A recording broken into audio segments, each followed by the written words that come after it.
Good morning lovely people, welcome back to my channel. कैसे हैं आप सब? मैं बिल्कुल ठीक हूँ और सुबह सुबह नहा धोकर चाय पी के पूजा करके किचन में आ गई हूँ, क्योंकि कल रात को मैंने सोचा था कि मैं कुकीज़ बना के सोऊंगी, लेकिन मेरा मन ही नहीं हुआ। मम्मी के घर से आने के बाद ना मैंने नहीं किया कोई काम, तो अभी इसलिए सुबह सुबह मैं आ गई हूँ किचन में कुकीज़ बनाने के लिए। फटाफट कुकीज़ बना लेती हूँ, उसके बाद पीहू को ब्रेकफास्ट दूंगी और वीडियो अपलोड करूंगी। जो भी होगा आप लोगों के साथ शेयर करती रहूंगी। फिलहाल तो मैं कुकीज़ बनाने जा रही हूँ, तो चलिए बनाना शुरू करते हैं। तो मैंने यहाँ पे कुकी का डो तैयार कर लिया है। अब मैं फटाफट कुकीज़ बना के तैयार कर लूँगी। आज मुझे 1.5 किलो कुकीज़ बनाने हैं और ये सारे कुकीज़ आज शाम को ही जाने हैं। A few moments later. आज मैंने पहली बार एयर फ्रायर में भी कुकीज़ बनाने के लिए ट्राई किया है। ये देखिए कितने परफेक्ट बन के निकले हैं। तो पहला बैच हो गया है तैयार, ये देखिए। 1 hour later. और गाइस फाइनली मेरे सारे कुकीज़ तैयार हो गए हैं। लास्ट लॉट जो है वो ठंडा होने के लिए रख दिया है, बाकी ठंडे हो चुके हैं। तो बस अभी इनकी पैकिंग करनी है, खजूर रोल्स की भी पैकिंग करनी है। लेकिन फिलहाल मैं पीहू को ब्रेकफास्ट दे देती हूँ पहले, उसके बाद अपने लिए कॉफ़ी बनाती हूँ, कॉफ़ी ब्रेक लेती हूँ, अपना वीडियो अपलोड करती हूँ और फिर बाकी काम करूँगी। जो भी ये पैकिंग का काम है ना, उसके बाद करूँगी। तो चलिए, थक गई आज सुबह सुबह ऐसी भागदौड़ हो गई ना। एनीवेज हो गया है काम, तो चलिए वीडियो अपलोड करती हूँ। पहले तो पीहू को ब्रेकफास्ट देती हूँ, उसके बाद वीडियो अपलोड करूँगी। तो बने रहिएगा मेरे साथ। अच्छा, वीडियो अपलोड करने के बाद और कॉफ़ी पीने के बाद मैं ये कुकीज़ पैक करने लग गई। ये 2 बॉक्सेस कुकीज़ जाने हैं और जिन्होंने ये ऑर्डर प्लेस किया है वो रैपिडो के थ्रू इसे पिकअप करवा रही हैं। तो थोड़ी देर में रैपिडो वाला आ जाएगा। और अब मैं बना रही हूँ लंच में बना रही हूँ दाल और यहाँ पे मैंने चढ़ा दी है आलू, क्योंकि मैं बनाने वाली हूँ आलू तिल की चटनी और साथ में करेला फ्राई। तो करेला फ्राई बनाने के लिए मैंने यहाँ पे करेले को, जैसे हम आलू की चिप्स काटते हैं ना, पतले पतला, वैसे ही काट लिया है और अच्छे से धो भी लिया है। इसमें मैं डाल दूंगी नमक टेस्ट के हिसाब से, हल्दी पाउडर और थोड़ा सा कुटी हुई लाल मिर्च। अच्छे से मिक्स कर लेंगे। और यहाँ पे मैंने तेल गरम कर लिया है, सरसों का तेल। इसमें मैं डाल दूंगी तैयार किया हुआ करेला। अब हम इसे लो टू मीडियम फ्लेम पर फ्राई कर लेंगे। तो मैं इसे तब तक फ्राई करूंगी जब तक ये थोड़े से गोल्डन और क्रिस्प ना हो जाए। बीच बीच में आप इसे चलाते रहें, फ्लेम को लो टू मीडियम पर ही रखें। और आखिरी में मैं इसमें थोड़ा सा अमचूर पाउडर ऐड कर दूंगी। बस हो जाएगा हमारा करेला फ्राई तैयार। अच्छा, जिन्होंने कुकीज़ का ऑर्डर प्लेस किया था उन्होंने रैपिडो के थ्रू अपना पिकअप बुक कराया है, तो रैपिडो वाला आ गया है, मुझे नोटिफिकेशन आ गया है, तो सामान दे देती हूँ। तो ये रहा पहला ऑर्डर जो भी जाने वाला है। इसको भैया दबाना नहीं है, हाँ, ऐसे सीधे ले जाना। थैंक यू भैया। मेरा लंच तैयार है, ऑलमोस्ट तैयार है। अब मुझे केवल आलू तिल की चटनी बनानी है, जिसमें ज्यादा टाइम नहीं लगेगा।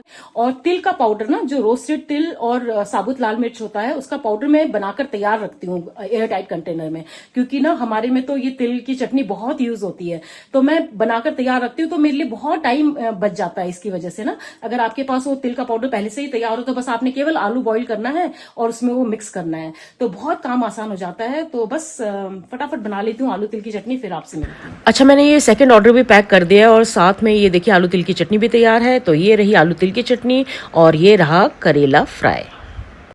तो चलिए फटाफट लंच कर लेते हैं, बहुत भूख लगी है और मेरा फेवरेट खाना बना है करेला फ्राई एंड आलू तिल की चटनी। मुंह में पानी आ रहा है सुनकर ही। तो चलिए लंच करते हैं। तो ये रही मैं, ये रही पीहू रानी, ये रहा मेरा खाना और वो रहा पीहू का खाना, और बीच में है करेला फ्राई एंड आलू तिल की चटनी। पीहू को ना आलू पसंद नहीं है, तो वो आलू तिल की चटनी नहीं खाएगी, वो करेला फ्राई खाएगी। चले शुरू करें पीहू? चलो, बहुत भूख लगी है और आलू तिल की चटनी देखकर तो मेरे मुंह में वैसे ही पानी आ रहा है। तो चलिए जय हरी करते हैं। जय हरी गाइस।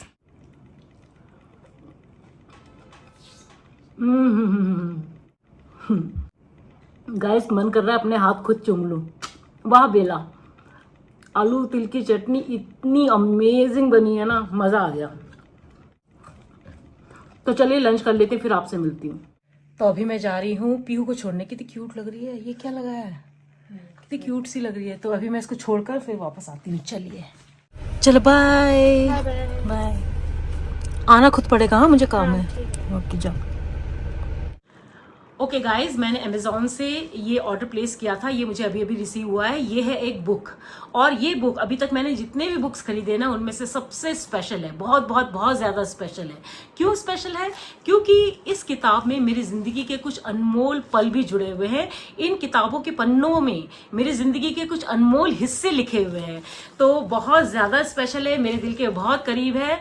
तो मैं आपको अभी नहीं बताऊंगी कि ये बुक कौन सी है, क्या है। पहले मैं इसे पढ़ूंगी, उसके बाद शाम को जब मैं आपसे मिलूंगी दोबारा इसको पढ़ने के बाद, तब मैं आपको बताऊंगी कि क्यों ये बुक मेरे लिए इतना इम्पोर्टेंट है और कैसे ये मेरी जिंदगी के कुछ अनमोल पलों से जुड़ा हुआ है। तो थोड़ी देर में आपसे मिलती हूँ इसको पढ़ने के बाद, लेकिन इसको अनबॉक्स करके दिखा देती हूँ। सामने से नहीं दिखाऊंगी, पीछे से दिखाऊंगी। तो ये है वो book.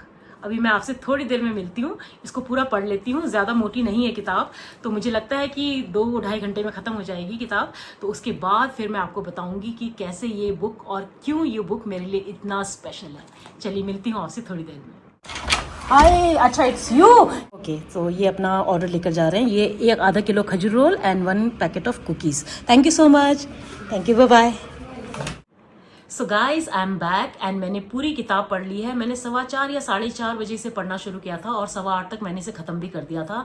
And O my God, इस किताब को पढ़ते हुए मैं इतने इमोशंस के थ्रू होकर गुजरी हूँ ना। मैं हंसी भी हूँ, मेरी आंखें भी नम हुई हैं और मुझे गूज बम्स भी आए हैं। वो इसलिए रीज़न आपको अब बता देती हूँ क्योंकि ये जो किताब है ना, ये मेरी ज़िंदगी के एक बहुत ही इम्पॉर्टेंट हिस्से से जुड़ी हुई है। इस किताब को जब मैं पढ़ रही थी ना, मैं उस फ्लैशबैक में चली गई।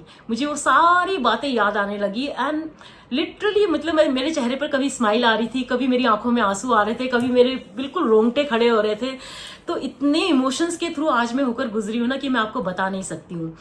तो चलिए सस्पेंस को यहीं ख़त्म करती हूँ, बताती हूँ कि ये क्यों किताब मेरे लिए इतनी इम्पॉर्टेंट है और इतनी स्पेशल है। तो पहले तो मैं आपको ये किताब दिखा देती हूँ। तो ये है वो किताब, ला अफेयर लद्दाख, और इसको लिखा है मेरी फ्रेंड रीनू शर्मा ने। रीनू शर्मा भी एक एक्स आर्मी ऑफिसर है, मेजर रीनू शर्मा। ये मुझसे 2 बैच जूनियर हैं, लेकिन हमने एक बहुत ही स्पेशल टाइम साथ गुजारा है। तो इससे पहले कि मैं आपको उस टाइम के उस वक्त के बारे में बताऊं, आप में से कई लोग मुझसे ना काफ़ी लेट जुड़े हैं। जो लोग पहले से जुड़े हैं उनको पता है कि मैं एक एक्स आर्मी ऑफिसर हूँ, अब तो खैर सभी को पता है। लेकिन बहुत कम लोगों को पता होगा कि जब मैं आर्मी में सर्विस कर रही थी तो मैंने बहुत सारे एडवेंचर स्पोर्ट्स में भी पार्टिसिपेट किया है, जिसके लिए मुझे काफ़ी रिकॉग्निशन भी मिला है। तो एक ऐसा ही एक्सपीडिशन मैंने किया था, हिमेक्स एक्सपीडिशन, जो कि बहुत ज़्यादा टफ एक्सपीडिशन था। ये था ट्रैकिंग एक्सपीडिशन 2.25 महीने का, और ये शुरू हुआ था खारदुंगला से, जो कि हाईएस्ट मोटरेबल पास है लद्दाख का। और वो ऐसी जगह है ना कि वहाँ पे अगर आप ऐसे नॉर्मल भी खड़े रहोगे ना तो आपको सांस लेना भी मुश्किल हो जाता है, इतनी ऊंचाई पर है वो। ऑक्सीजन की इतनी कमी है वहाँ पर, और हमने वहाँ से ट्रैकिंग शुरू किया था। सोचिए, हम अपने ऊपर 20-25 किलो का बोझ लाद कर ट्रैक करते थे उस एरिया में। तो 2.25 महीने हमने वो ट्रैक किया है। हमने ले से शुरू किया था, पूरा ले रीजन क्रॉस किया। फिर हमने ले रीजन क्रॉस करने के बाद हिमाचल एंटर किया, हिमाचल पूरा रीजन क्रॉस किया। फिर हमने गढ़वाल रीजन एंटर किया, फिर हमने कुमाऊं रीजन पे इसको आकर फिनिश किया। पिथौरागढ़ में हमारा ये जो एक्सपीडिशन है ये खत्म हुआ था। तो पूरा 2.25 महीने का ये एक्सपीडिशन था, और बहुत बहुत बहुत ज्यादा टफ था, बहुत ज्यादा टफ था हमारे लिए, और भी ज्यादा टफ था मेरे और रीनू के लिए। क्यों? क्योंकि ये जो टीम थी ना, एक्सपीडिशन टीम थी, ये 14 मेंबर्स की थी, और इसमें से 12 मेंबर्स मेल थे, आदमी थे, और हम केवल 2 लड़कियां थी, 2 लेडी ऑफिसर्स थी, मैं और रीनू। तो सोचिए, मतलब अभी तो मैं आपको एक्सप्लेन नहीं कर सकती हूँ कि किस किस वजह से हमारे लिए और ज्यादा टफ हो गया था, लेकिन आप समझ सकते हैं कि इतने सारे मेल मेंबर्स और उसमें केवल 2 लड़कियां, और 2.25 महीने हमने इतने टफ टेरेन में ये एक्सपीडिशन किया, तो कितना हमारे लिए मुश्किल रहा होगा, हम कितने मुश्किलों से गुजरे होंगे। लेकिन हम दोनों ने हार नहीं मानी, शुरू से लेकर आखिरी तक हम टिके रहे। बहुत मुश्किलें आई, बहुत मुश्किलें आई, मतलब हम बुखार भी आया हमें, हमारे पैर भी, हम इंजर्ड भी हुए। कई जगह हमें ऐसा लगा कि हम शायद गिव अप कर देंगे, लेकिन नहीं, हम गिरे, फिर उठे और फिर चले। तो हम दोनों ने ये ट्रैक सक्सेसफुली कंप्लीट किया था। 2.25 महीने का ये ट्रैक था, और यकीन मानिए इतना टफ ट्रैक था, इतना टफ ट्रैक था कि मैं आपको क्या ही बताऊं, मैं आपको दिखा देती हूँ। इससे पहले कि मैं इस बुक के बारे में और अपने उस एक्सपीरियंस के बारे में थोड़ा और डिटेल में बात करूं, मैंने ना एक छोटा सा क्लिप बनाया है। उस समय तो सोशल मीडिया हुआ नहीं करता था, किसी के पास मोबाइल भी नहीं हुआ करता था कि आप वीडियो रिकॉर्ड कर लो, तो मेरे पास ना फोटोग्राफ्स थे। अच्छा, आज जब मैं ये बुक पढ़ रही थी ना, तो मैं इतनी इमोशनल हो गई ना कि इस ट्रैक से रिलेटेड जो मेरे पास एल्बम था ना, मैंने उस एल्बम को भी निकाल लिया। ये देखिए, इसमें लिखा भी हुआ है AOC एक्सपीडिशन। तो ये मैंने एल्बम अलग बना के रखी है और इसमें जो जो फोटोग्राफ्स थे ना, मैं सारे वो फोटोग्राफ्स देख रही थी। तो इतनी मैं नॉस्टैल्जिक हो गई थी ना, मतलब बीच में तो मेरी आंखों में आंसू भी आ गए। मतलब अब मैं सोचती हूँ तो मुझे लगता है कि यार मैंने कैसे किया होगा इतना टफ ट्रैक। तो चलिए, इससे पहले कि मैं डिटेल में जाऊं, मैंने एक छोटा सा क्लिप बनाया, उसमें फोटोग्राफ्स हैं, तो मैंने उसमें थोड़ा अपना नरेशन भी दिया है। तो जस्ट एंजॉय दैट, उसके बाद मैं आपसे बात करती हूँ। तो दोस्तों, मेरी ये कहानी शुरू होती है उस दिन से जिस दिन मैंने आर्मी ऑफिसर बनने का सपना देखा और उसे पूरा भी किया। लेकिन मेरा ये सपना वहीं तक नहीं था, मुझे और भी आगे कुछ करना था। तो आर्मी में आने का मेरा सपना तो पूरा हो गया, लेकिन मेरा एक ही सपना नहीं था, मेरा एक और सपना था, और वो था एडवेंचर स्पोर्ट्स में पार्टिसिपेट करने का। और मेरा ये सपना भी आर्मी में आकर पूरा हो गया। तो जब मैं एक यंग लेफ्टिनेंट थी, मैंने पार्टिसिपेट किया हिमेक्स एक्सपीडिशन में, जो कि 6 महीने लंबा एक्सपीडिशन था, जिसमें सबसे पहले था 2.25 महीने का ट्रैकिंग एक्सपीडिशन, जो कि हाईएस्ट मोटरेबल पास जो कि खारदुंगला है वहां से शुरू हुआ और खत्म हुआ पिथौरागढ़ आकर। इस ट्रैकिंग एक्सपीडिशन में कुल मिलाकर 14 मेंबर्स थे, जिसमें से कि 12 मेल मेंबर्स थे और केवल 2 फीमेल मेंबर्स थी। 2 लेडी ऑफिसर्स थी, एक तो मैं और दूसरी रीनू शर्मा। और इस वजह से ये एक्सपीडिशन हमारे लिए और चैलेंजिंग हो गया था, लेकिन हम दोनों ने हार नहीं मानी और आखिरी तक डटे रहे। हमारा ट्रैकिंग रूट बहुत ही खूबसूरत था, लेकिन जितना ही खूबसूरत था ना, उतना ही चैलेंजिंग भी था।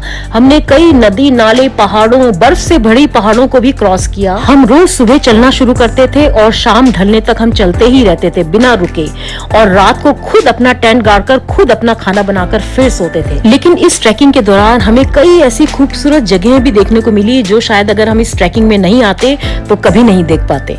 हम हर रोज कम से कम 11 किलोमीटर और ज्यादा से ज्यादा 38 से लेकर 39 किलोमीटर तक चलते थे। और कई बार ऐसे मौके भी आए जब हमें लगा कि शायद अब हम नहीं कर पाएंगे, लेकिन हमने हिम्मत नहीं हारी। हम गिरे लेकिन फिर उठे और फिर आगे बढ़े। इन 2.25 महीनों में हमने कई रातें बर्फ पर सोकर गुजारी, कई रातें हमने बारिश में भीगते हुए ठिठुर कर सोते हुए गुजारी। कई बार तो ऐसा भी मौका आया कि हम पूरे दिन केवल एक रोटी खाकर चलते रहे, लेकिन फिर भी हमने हिम्मत नहीं हारी और वो कर दिखाया जिसको सोचकर आज भी मेरे रोंगटे खड़े हो जाते हैं। तो ये ट्रैक हमने 3 फेजेस में पूरा किया। फर्स्ट फेज था लेह लद्दाख रीजन, दूसरा था हिमाचल रीजन और तीसरा था कुमाऊं रीजन। तो हमने शुरू किया लेह लद्दाख रीजन से। लेह लद्दाख पूरा कवर करके हमने एंटर किया हिमाचल में। हिमाचल को पूरा कवर करके फिर हमने एंटर किया कुमाऊं में, और कुमाऊं के पिथौरागढ़ में आकर हमारा ये ट्रैक जो है वो खत्म हुआ। इस फोटो को देखिए, कई बार तो हमें उफनती नदियों को रस्सी बांधकर इस तरह से क्रॉस करना पड़ा, और फिर कई बार ऐसे मौके भी आए जहां दूर दूर तक बर्फ के अलावा कुछ और नजर नहीं आता था। पूरे दिन ट्रैक करने के बाद हर शाम को हम खुद अपना टेंट पिच करते थे, अपना खाना बनाते थे। नेक्स्ट डे फिर उस टेंट को दोबारा से बांधकर अपने कंधे पर लादकर फिर चल पड़ते थे एक नए मंजिल की ओर। पर मुझे बहुत खुशी है और आज भी खुशी होती है कि मैंने इस मुश्किल सफर पर जाने का हौसला दिखाया और वो कर दिखाया जिसको सोचकर आज भी मुझे अपने ऊपर बहुत प्राउड फील होता है। और इस सफर के दौरान हम कई लोगों से मिले, उनके कल्चर के बारे में जाना, उनके ट्रेडिशन के बारे में जाना, उनके रहने सहने के ढंग, उनके खाने पीने के ढंग के बारे में जाना। और इस सफर के दौरान हमने कई लाइफ लॉन्ग फ्रेंड्स भी बनाए। और इस डिफिकल्ट ट्रैकिंग एक्सपीडिशन को सक्सेसफुली कंप्लीट करने के बाद जो खुशी हमें हुई ना, उसका शब्दों में बयान नहीं किया जा सकता। और मेरा सफर यहीं खत्म नहीं हुआ, मैंने इसके बाद साइकिलिंग एक्सपीडिशन किया, और जैसे ही साइकिलिंग एक्सपीडिशन खत्म हुआ उसके बाद मैंने मोटरसाइकिल एक्सपीडिशन भी किया। तो ये टोटल मेरे लिए 6 महीने का एक्सपीडिशन था, और मैं अकेली लेडी ऑफिसर थी जिसने तीनों एक्सपीडिशन में पार्टिसिपेट किया। और ये बात जब हमारे उस समय जो आर्मी चीफ थे जनरल शंकर राय चौधरी, उनको पता चली तो उन्होंने मेरे काम की बहुत सराहना की और मुझे chief of army staff commendation card से सम्मानित किया। और यही नहीं, उस समय हमारे ऑर्डिनेंस के जो डीजी थे उन्होंने भी मुझे ब्रिगेडियर ओबराय ट्रॉफी से सम्मानित किया। ये ट्रॉफी उनको दी जाती है जो एडवेंचर स्पोर्ट्स में सबसे अच्छा काम करते हैं। तो मैं तो अपने आप को बहुत लकी मानती हूँ कि मुझे ये एक्सपीडिशन करने का मौका मिला और उसकी वजह से मुझे इतना सम्मान भी मिला। तो कैसी लगी आपको मेरी ये स्टोरी? मुझे लगता है अब आप थोड़ा बहुत समझ पाएंगे कि क्यों मैं इस बुक को पढ़ते हुए इतनी इमोशनल हो रही थी, या फिर ये बुक मेरे लिए इतनी स्पेशल क्यों है। क्योंकि रीनू ने इस बुक में उसी एक्सपीडिशन के बारे में मेंशन किया है। वैसे तो ये फिक्शन है, उसने अपना नाम भी कुछ और नाम दिया हुआ है इस बुक में, लेकिन पूरा जो हमने ट्रैकिंग एक्सपीडिशन किया था ना, उसके एक एक इंसिडेंट के बारे में उसने, एक एक जगह के बारे में, एक एक इंसिडेंट के बारे में उसने मेंशन किया है। तो जब मैं इस किताब को पढ़ रही थी ना, मुझे ऐसा लग रहा था मैं वापस उसी दौर में चली गई हूँ, उसी वक्त में चली गई हूँ। कुछ इंसिडेंट्स जो मुझे याद हैं और जब मैं ये पढ़ रही थी तो दोबारा मेरी आंखों के आगे आ गए और लिटरली मेरे गूज़बम्स आ गए। तो एक ऐसे ही इंसिडेंट के बारे में मैं आपको बताना चाहूंगी जिसको कि अभी भी मैं सोचती हूँ ना तो मेरे रोंगटे खड़े हो जाते हैं।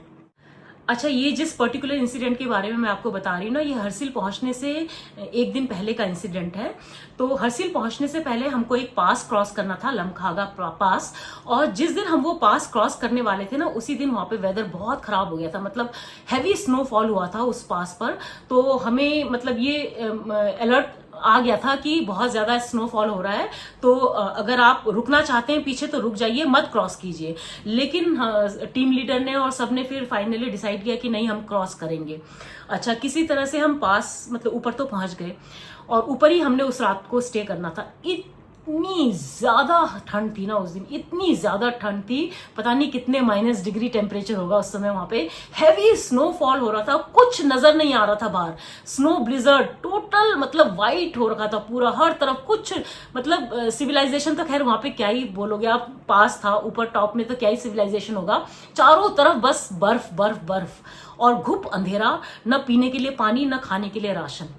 किसी तरह से हम लोगों ने अपने टेंट पिच किए, बिल्कुल हाथ ना जम गए थे, ऐसा लग रहा था कि जैसे मतलब हाथ टूट कर गिर जाएंगे, इस तरह से ऐसी फीलिंग आ रही थी। जबकि हमने ग्लव्स पहने हुए थे, डबल सॉक्स पहने हुए थे, लेकिन फिर भी इतनी ज्यादा ठंड थी कि हाथ बिल्कुल जकड़ गए थे। समाओ हम लोगों ने कर लिया टेंट पिच अपना। अच्छा, उसके बाद प्यास लगने लगी, लेकिन पानी नहीं, क्योंकि जो हम पानी कैरी कर रहे थे वो भी बर्फ बन गया था। और वहां पे हम ना गैस वाला वो लेकर चलते थे, तो उस जलाने से ना, फिर उसको जलाकर हमने अपने जो टिन था उसमें बर्फ भर के फिर उसको पिघलाकर किसी तरह से हमने थोड़ा थोड़ा पानी उससे पिया। ना खाना ना पीना, कुछ हमारे पास राशन ही नहीं बचा था, क्योंकि नेक्स्ट डे हमको हरसिल पहुंचना था। तो वहां से हमने अपना राशन जो था वो रिप्लेनिश करना था। बाकी सारा, क्योंकि चढ़ाई बहुत थी ना, तो हम लोग मोस्टली राशन जो था, मतलब क्योंकि हैवी हो जाता है ना बहुत रक्सैक, तो काफी राशन हम नीचे छोड़कर आ गए थे।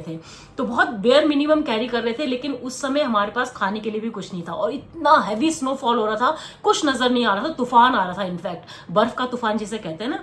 तो किसी तरह से वो रात हमने गुजारी। हमें लग रहा था कि हम आज स्नो के नीचे दब जाएंगे। तो जब सुबह हमारी आंख खुली तो हमने एक्चुअली में लिटरली भगवान को धन्यवाद किया कि हम जिंदा हैं। और उसी समय हमारे टीम लीडर के पास हरसिल से रेडियो मैसेज आया कि उस तरफ से ना रात को कोई आईटीबीपी की पेट्रोलिंग टीम ऊपर चढ़ रही होगी और उसमें से 2 मेंबर मिसिंग है। बाकियों को तो इवैक्यूएट कर लिया, वो स्नो की वजह से, जो स्नो ब्लिजर्ड आया था उसमें 2 मेंबर मिसिंग थे। तो वो हमें रेडियो के थ्रू ये मैसेज आया, तो हम और डर गए। और नेक्स्ट डे लेकिन मौसम क्लियर हो गया था, लेकिन रात को तो हम बहुत डरे हुए थे, हमें भी लग रहा था कि हम नहीं बचेंगे, इतना ज्यादा हैवी स्नोफॉल हो रहा था। एनी हाउ सुबह मौसम क्लियर हो गया और हम फिर ऊपर थे, हम रात को ऊपर पहुंच गए थे ना हम लोग। तो नेक्स्ट डे फिर हम नीचे जाने लगे। और जब हम नीचे जाने लगे ना, हमें जो 2 जिन जवानों की बात हो रही थी ना, उनकी डेड बॉडीज मिली। उल्टे पड़े हुए थे वो दोनों और स्नो के नीचे दबे हुए थे। एक का एक्चुअली हमें शूज और थोड़ा सा पैर का हिस्सा दिखा, और दूसरे का तो दिख गया था, हमें पूरी बॉडी दिख गई थी। एक तो पूरी तरह से बर्फ के नीचे दब गया था और बस उसका पैर, थोड़ा सा पैर और बूट्स दिखाई दे रहे थे। तो फिर हम वहीं रुक गए और जितने हमारे पास सामान था उससे खोद के उनकी बॉडी को किसी तरह से ठीक किया। और फिर रेडियो से मैसेज भेजा जो दूसरी तरफ यूनिट थी कि बॉडीज हमें मिल गई हैं। और सोचिए आप, मतलब जब इंसान भूखा होता है तो मतलब उससे क्या क्या नहीं हो जाता है। जो डेड बॉडीज हमें मिली ना, तो उनके पॉकेट्स में ना, मुझे मतलब अभी मैं बता रही हूँ ना आपको, तो मुझे लिटरली गूज़बम्स आ रहे हैं। तो उनके पॉकेट्स में ना हमें ग्लूकोज बिस्किट्स मिले और हम सब लोग पूरी रात, मतलब एक दिन से हम लोग भूखे थे सब के सब। तो हम लोगों ने वो ग्लूकोज बिस्किट के जो पैकेट्स थे ना उसको खोला, उसमें से 2-2 बिस्किट्स हम सब ने खाए। तो सोचिए भूख इंसान को क्या क्या करा देती है। डेड बॉडीज से हमने वो पैकेट्स निकाल कर वो ग्लूकोज बिस्किट्स खाए। मैं अभी बोल रही हूँ ना तो मुझे पता है कि मेरे अंदर क्या चल रहा है। और मैंने पहली बार जिंदगी में डेड बॉडीज इस तरह से देखी थी, तो यू कैन अंडरस्टैंड कि क्या उस समय हमारे दिमाग में किस तरह से हम लोग, मतलब किस उसमें होंगे, हम लोग सिचुएशन में होंगे। एनी हाउ बॉडीज तो हम लोग कैरी नहीं कर पाए थे, तो हम लोग नीचे आ गए। लेकिन हमने मैसेज दे दिया था, तो जो दूसरी टीम थी, रेस्क्यू टीम थी, वो ऊपर आकर उन बॉडीज को उन्होंने रिकवर कर लिया था वहां से। तो ये इंसिडेंट एक ऐसा था ना जो पूरे ट्रैक में हमारे दिमाग में छप गया। मतलब वो मैं आज भी नहीं भूलती हूँ। जब भी उस इंसिडेंट की याद आती है ना, तो लिटरली रोंगटे खड़े हो जाते हैं। और वो सारे इंसिडेंट्स ना इस बुक में मेंशन्ड है। ये जो पेज मैंने खोला हुआ है ना, इसमें वो इंसिडेंट मेंशन्ड है। ये है पेज नंबर 47, पेज नंबर 47। ये हमारे ट्रैकिंग का 49th डे था जब ये इंसिडेंट हमारे साथ हुआ। और ऐसे मतलब इस तरह का इतना एक्सट्रीम इंसिडेंट और तो कोई नहीं हुआ, लेकिन हमने बहुत सारी डिफिकल्टीज देखी उस ट्रैक के दौरान। मतलब कई बार तो ऐसे उफनती हुई नदियां थी ना, बिल्कुल लबालब भरी हुई नदियां, कि हमें लग रहा था हम बह जाएंगे। और हमें वो नदी क्रॉस करनी थी, इस तरफ से क्रॉस करके दूसरी तरफ जाना था, और कोई ब्रिज नहीं, कुछ नहीं, और कोई मतलब केवल हमारे पास रोप्स थे। तो बस एक तरफ से एक ने रोप पकड़ा हुआ था, दूसरी तरफ से दूसरे ने रोप पकड़ा हुआ था, और उसी रोप के सहारे हमने वो उफनती हुई नदियां क्रॉस की हैं। कितनों के जूते बह गए, मेरे तो जूता भी बह गया था एक बार एक जूता बह गया था। और मतलब पैर से ठंड से पैर सिकुड़ रहे हैं, और कितनी बार तो इतनी तेज बारिश हो रही है, और भीगते हुए हम, भीगे हुए कपड़ों में हम सो गए हैं। और कितनी बार एक रोटी खाकर, एक कप चाय पीकर हम पूरे पूरे दिन चले हैं।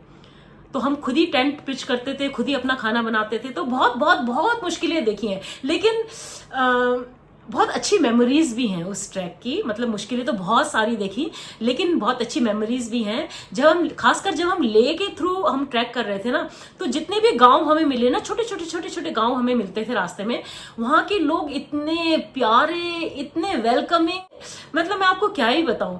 जहां पे भी हम, जिस भी गांव के थ्रू हम होकर गुजरते थे ना, वो हमें रोक लेते थे कि नहीं नहीं आप ऐसे नहीं जाओगे। कोई हमें गोट का कर्ड बना के खिला रहा है, कोई हमें गुड़ गुड़ चाय बना के पिला रहा है, कोई हमें कुछ वो चीज होता है, लोकल चीज होता है उनका, याक के मिल्क से बनता है, वो चीज खिला रहा है। मतलब इतनी ज्यादा उन लोगों ने हमारी क्या कहेंगे उसे, मेहमान नवाजी की ना।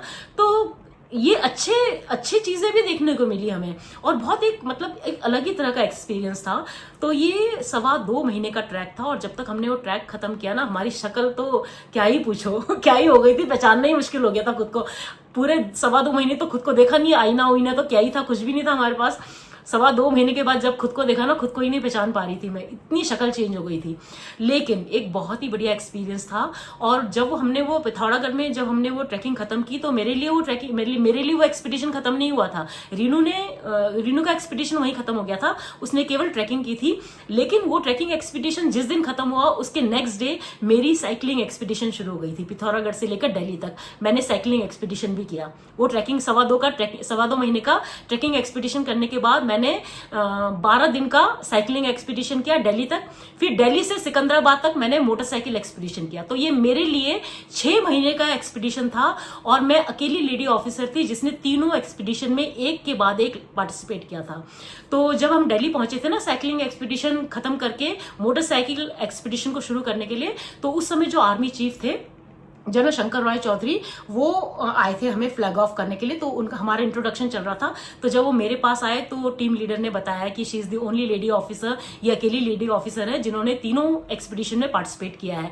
तो he was very impressed. And उनके मुझसे पता है क्या निकला, कि आप ऑर्डिनेंस में क्या कर रही हो, आपको तो पैरास ज्वाइन करना चाहिए था। तो मुझे इतना प्राउड फील हुआ ना उस समय। और उन्होंने वहीं खड़े खड़े बोला कि मैं आपको army chief of army staff commendation card देता हूँ। और उन्होंने मुझे वहीं पे chief of army staff commendation card मेरे लिए मतलब अप्रूव कर दिया।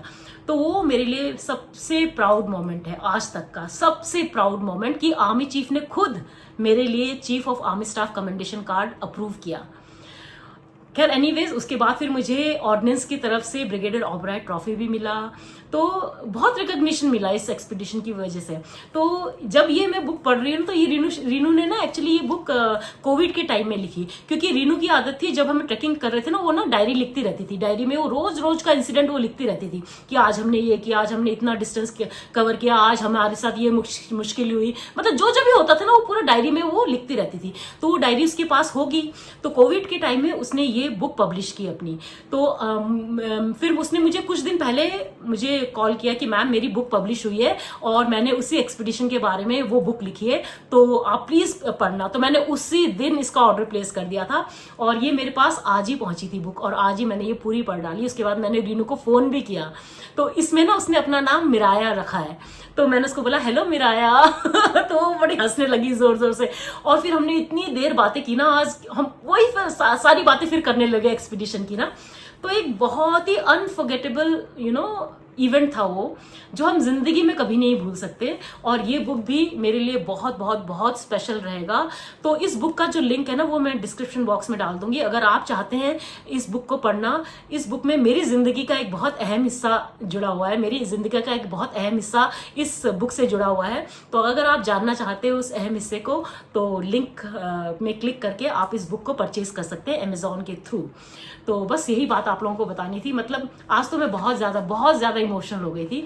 सो Reenu, if you are watching this, I love this book of yours, and मुझे ऐसा लगता है कि अब तक जितनी भी किताबें मैंने पढ़ी है ना, ये किताब मेरे दिल के सबसे करीब रहेगा, सबसे करीब। अच्छा, इस एक्सपीडिशन से रिलेटेड एक और बात मैं शेयर करना चाहूँगी। मेरे डैडी जो थे ना, वो जब मैं ये एक्सपीडिशन कर रही थी उस समय तो सोशल मीडिया वगैरह हुआ नहीं करता था, तो जो हमारा ये इवेंट था ना उसको कवर करने के लिए डीडी न्यूज़ वाले आए थे खारदुंगला। तो मेरा जो इंटरव्यू है ना वो टीवी में दिखाया था उस समय दूरदर्शन न्यूज़ आया करता था ना, तो डैडी ने वो दूरदर्शन न्यूज़, उस समय वीसीडी आते थे ना, तो वीसीडी में रिकॉर्ड करके मेरा जो इंटरव्यू आया था वो डैडी ने उसमें रिकॉर्ड करके रख लिया था वीसीडी। अब पता नहीं कहाँ है वो वीसीडी, क्योंकि अब तो घर पूरा ऐसा उथल पुथल हो चुका है ना वहाँ पे, नया घर बनने की वजह से। तो कल जब मैं गई थी ना मम्मी से, मैं वही बात कर रही थी कि मम्मी वो वीसीडी है क्या कहीं? मम्मी कहती होगा तो सही, लेकिन कहाँ है पता ही नहीं है, क्योंकि सब सामान एक के ऊपर करके रखा हुआ है ना वहाँ पे। अच्छा, डैडी ने वो वीसीडी में रिकॉर्ड करके रख लिया था, और दूसरा हमारे न्यूज़पेपर में भी आया था, हमारा जो एक्सपीडिशन था उसके बारे में न्यूज़पेपर में भी आया था। तो न्यूज़पेपर की क्लिपिंग भी ना डैडी ने काट कर रख ली थी, वो तो शायद मेरे पास है भी, अभी देखती हूँ, अगर होगा ना तो मैं आपको दिखाऊंगी। तो वो डैडी ने वो क्लिप भी काट कर रख लिया था। तो डैडी को बहुत अच्छा लगता था, मतलब वो बहुत प्राउड फील करते थे जब भी मेरे बारे में इस तरह से सुनते थे ना, तो बहुत ज्यादा प्राउड फील करते थे। तो ये बात भी मैं आप लोगों से शेयर करना चाहती थी। तो बस आज ये बुक पढ़कर ना मैं आपको बता नहीं सकती हूँ कि एक अलग ही उसमें चली गई हूँ मैं, जोन में, एक अलग ही जोन में चली गई हूँ। बहुत ज्यादा इमोशनल कर दिया इस बुक ने मुझे। तो वापस मैं दोबारा से वही फोटोज देख रही हूँ ट्रैकिंग के, और बुक को उन इंसिडेंट्स को जो मैंने यहाँ पे ना, इस जो ये बुक पढ़ रही है ना मैं, ये देखिए मैंने ना कुछ पेज ना मैंने ये फोल्ड करके रखे हुए हैं। तो वो जो स्पेशल, ये देखिए, ये जैसे ये फोल्ड करके रखा हुआ है, ये फोल्ड करके रखा हुआ है, तो ये वो पन्ने हैं जहाँ पे कि जो इंसिडेंट्स मतलब मेरे दिल के बहुत करीब है, तो वो मैंने सारे फोल्ड करके रख लिए, मैं उनको बार बार पढ़ रही हूँ। तो इतना इमोशनल कर दिया आज इस बुक ने मुझे। तो बस यही सब बातें आप लोगों से शेयर करनी थी। तो ये बुक स्पेशली हमारे इस एक्सपीडिशन के ऊपर लिखी है रीनू ने, जिसमें हमारे सारी यादें जो है ना इस सजोई हुई है इस बुक के थ्रू। हमारी जो सारी यादें हैं इस बुक में पिरोई हुई है, कह सकते हैं ना। तो बस इसीलिए इस बारे में मैं आपको बताना चाहती थी। तो बस अच्छा लगा आप लोगों के साथ शेयर करके अपनी जिंदगी का एक हिस्सा। तो उम्मीद करती हूँ आप लोगों को भी पसंद आया होगा। तो अगर आप चाहते हैं तो ये बुक खरीद सकते हैं। गाइस, अब तो मुझे लिटरली रोना आ रहा है। मैंने आपसे कहा था ना कि डैडी ने जो न्यूज़पेपर की क्लिपिंग्स थी वो काट के रखी थी, वो मुझे मिल गई है। ये देखिए, मैंने बहुत संभाल के रखा हुआ है इसे, ये देखिए। तो ये जो हमारा ये मोटरसाइकिल एक्सपीडिशन वगैरह, ये देखिए, ये मोटरसाइकिल एक्सपीडिशन का हमारा जो फ्लैगिंग ऑफ था उसका ये आया था इसमें न्यूज़पेपर में। तो ये उसका डैडी ने ये काट कर रख लिया था। तो ये अभी मैंने ढूंढ के निकाला, ये मम्मी के पास पड़ा हुआ था काफ़ी टाइम से। तो ब्रदर जब ये घर शिफ्ट कर रहे थे ना, तो मम्मी को लगा कहीं इधर उधर ना हो जाए, तो मेरे भाई ने फिर निकाल के ये मुझे दे दिया था कि अपने पास रखो ये। तो ये डैडी ने उस समय, सोचो ये इतना पुराना ये है मेरे पास अभी भी। तो ये उसी एक्सपीडिशन का है, ये मोटरसाइकिल एक्सपीडिशन वाला जो न्यूज़पेपर में कवर हुआ था, ये उसका है।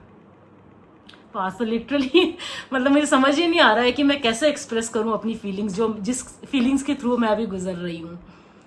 और एक और चीज़ दिखाती हूँ जो मुझे मिली है, ये भी डैडी ने बिल्कुल संभाल कर रखी हुई थी। ये देखिए, ये मेरी चिट्ठियां हैं जो मैं डैडी को एक्सपीडिशन से लिखा करती थी। जहाँ जहाँ पे भी हमें पोस्ट ऑफिस मिलता था ना, कोई भी मिलिट्री यूनिट मिलता था या जहाँ पे भी हमें पोस्ट ऑफिस वगैरह मिलता था, तो हम अपनी चिट्ठियां पोस्ट कर दिया करते थे। तो डैडी ने देखिए ये मेरी चिट्ठियां कितने संभाल के रखी हुई है, ये मैंने वहीं से लिखी थी एक्सपीडिशन करते वक्त। पूरे अपने एक्सपीरियंसेस मैं डैडी को लिख कर भेजती थी। ये 1 चिट्ठी, ये 2 चिट्ठी, मतलब ऐसी सारी चिट्ठियां डैडी ने मेरी संभाल के रखी हुई है।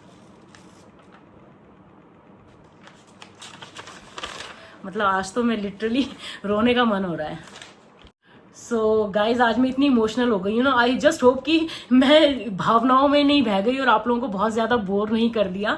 मुझे तो देखिए मेरी आंखें बिल्कुल ऐसे नम हो गई हैं। एक्चुअली डैडी का जब ये पढ़ा ना मैंने, daddy I was very close to my daddy, तो ये जब चिट्ठियाँ अभी मैं पढ़ रही थी तो एकदम इमोशनल हो गई। तो चलिए एनीवेज इसी इमोशनल और हैप्पी नोट पर आज का ये व्लॉग मैं यहीं एंड करती हूँ। उम्मीद करती हूँ आज का ये व्लॉग आपको पसंद आया होगा और थोड़ा कहीं बहुत आपने मेरी फीलिंग्स को मेरे इमोशनल उसको समझा होगा और फील किया होगा। तो अगर आपको ये व्लॉग अच्छा लगा है तो इसको लाइक, कमेंट और शेयर कर दीजिएगा और जो मेरे चैनल पर पहली बार आए हैं सब्सक्राइब करके जाइए। मिलते हैं कल के नए व्लॉग में, तब तक के लिए अपना ढेर सारा ख्याल रखिए। Bye bye and good night.